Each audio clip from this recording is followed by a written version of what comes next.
Good evening, Miss Price. I'm Dr. Reed. Do you remember me? Dr. Reed?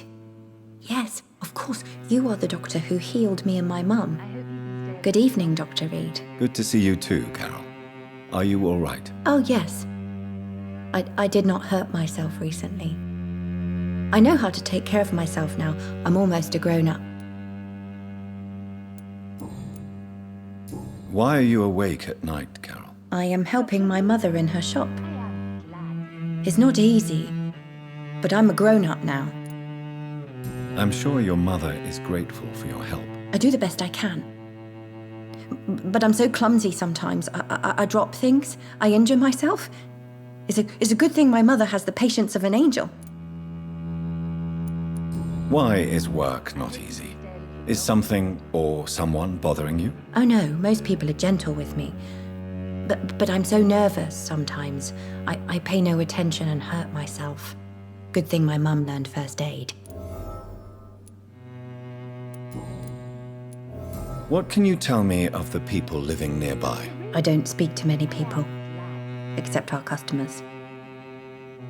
It's not easy to make friends. And with the epidemic, it's even more difficult. What can you tell me about the epidemic? Some of our regular customers have left London. Some others only send their housemaids now. Everybody fears the contagion. I've even seen men with weapons. Have you no friends at all? No. Mr. Nithercote used to pass by and was always nice to me. Does he not come by anymore? No. Mum said he was weird. Always reciting poetry about a girl he'd met in Whitechapel. I wonder who this camellia may be.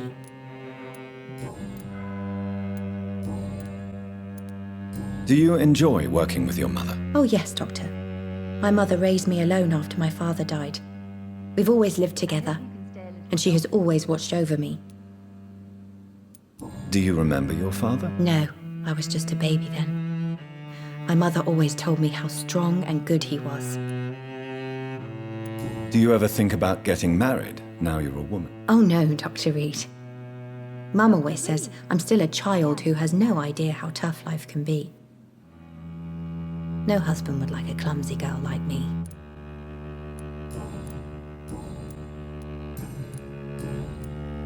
Have you ever met the famous Aloysius Dawson? Yes, a very strange man, not very nice. What do you mean? He said he was ready to pay good money for rare books, and then laughed at what we showed him. Goodbye, Carol.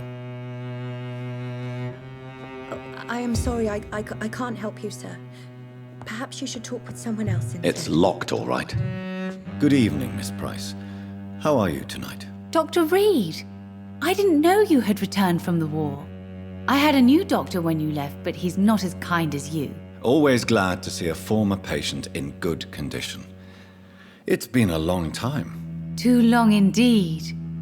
And as a token of my appreciation, I'll grant you the best price if you fancy buying anything from my humble shop. What can you tell me about yourself, Miss Price? I'm still managing my shop. The only difference is, since the quarantine, we're open at night. You, on the contrary, seem to have changed a lot. Really? Have I changed that much?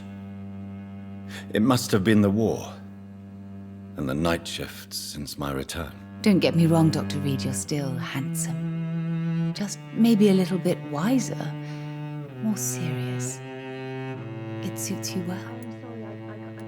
Tell me more about yourself. No new fiancé? I remember you were hoping to get remarried.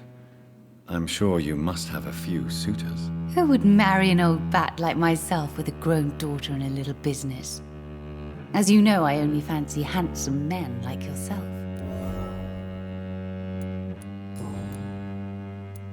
Have you noticed anything in particular in this part of town recently? Other than you coming back to cheer me up? Nothing at all, Dr. Reed. Carol's gratitude is exemplary. She seems determined never to leave you. I'm taking care of my daughter as well as I can. It's not always easy, but she's the best gift life gave me. But she'll probably leave you someday to live her own life. Will that be difficult for you? Why would she leave? Children sometimes stay with their parents until the end, for they know no one else will love them as much.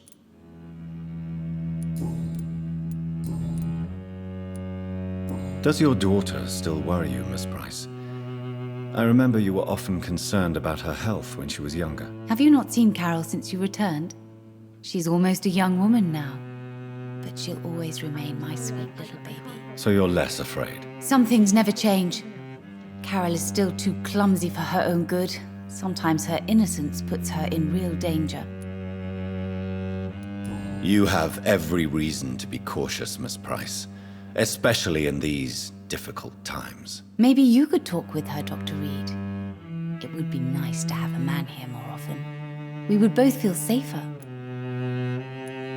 Why would her innocence put her in danger? She does not realize how cruel life can be. Maybe I was a bad mother to protect her too much. My poor dear Carol.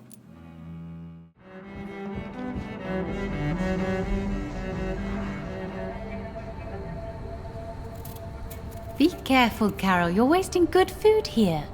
Yes, Mother. I said be careful, child!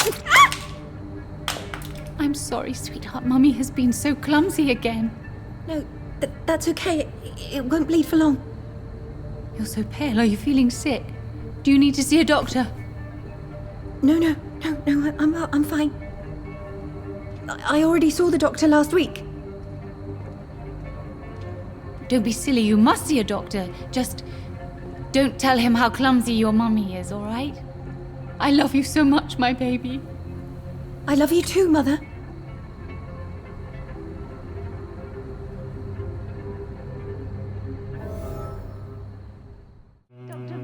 Is it true you often hurt yourself, Carol? Yes, it's true.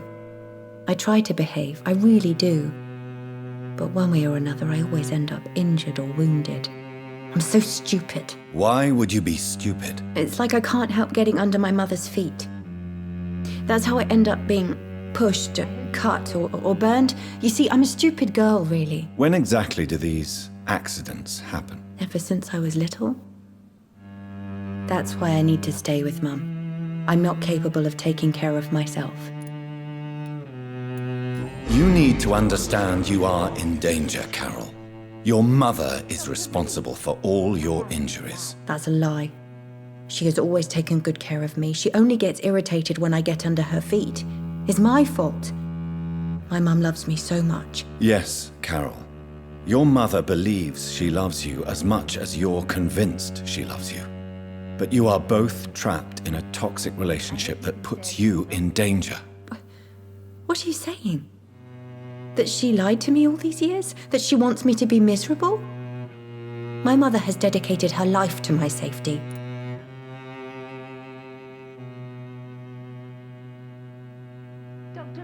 Your mother is terribly sick, Carol. She suffers from one of the most sadistic attitudes I've ever encountered, and tortures you with a twisted sense of love. No, my mum loves me and only wants the best for me. It's my fault if I can never do anything right. She deserved a better girl than me. Tell me, Carolyn, do you often wound or hurt your daughter by mistake? No. I always thought it was Carol's clumsiness that caused these incidents. Maybe it's a family trait, Doctor. You really believe it's just bad luck and being clumsy then? Of course, Doctor. What else could it be? I have nothing to hide.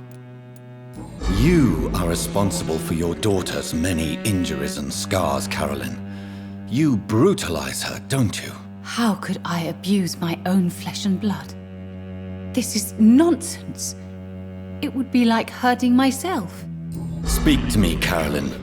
Why do you behave like this? How does it make you feel to hurt Carol before cajoling her? I don't know. It makes me feel good to take care of my daughter. I need to feel useful. No one ever takes care of me. I need someone to take care of me. Do you realize Carol is a person? Not a toy, not a doll. The poor girl would put her hand in a flame to please you. You are both trapped in this toxic relationship. Carol and I are perfectly happy. Leave us be. How stupid I was to believe you could be a suitable husband. You're a threat to Carol, and no child should feel unsafe in the presence of their parents. No, Dr. Reed. You are the threat. You are threatening to separate a mother from her only daughter, from the meaning of her life. Carol's gratitude is exemplary. She seems determined never to leave you. I'm taking care of my daughter as well as I can. It's not always easy, but she's the best gift life gave me. But she'll probably leave you someday to live her own life. Will that be difficult for you? Why would she leave? Children sometimes stay with their parents until the end, for they know no one else will love them as much.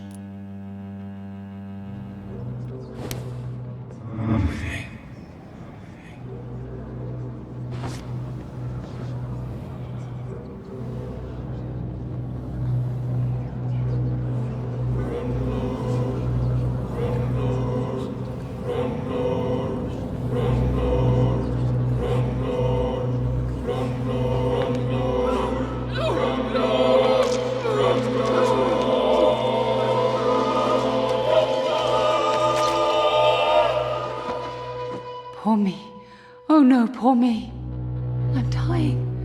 For real. No one will cry for me now.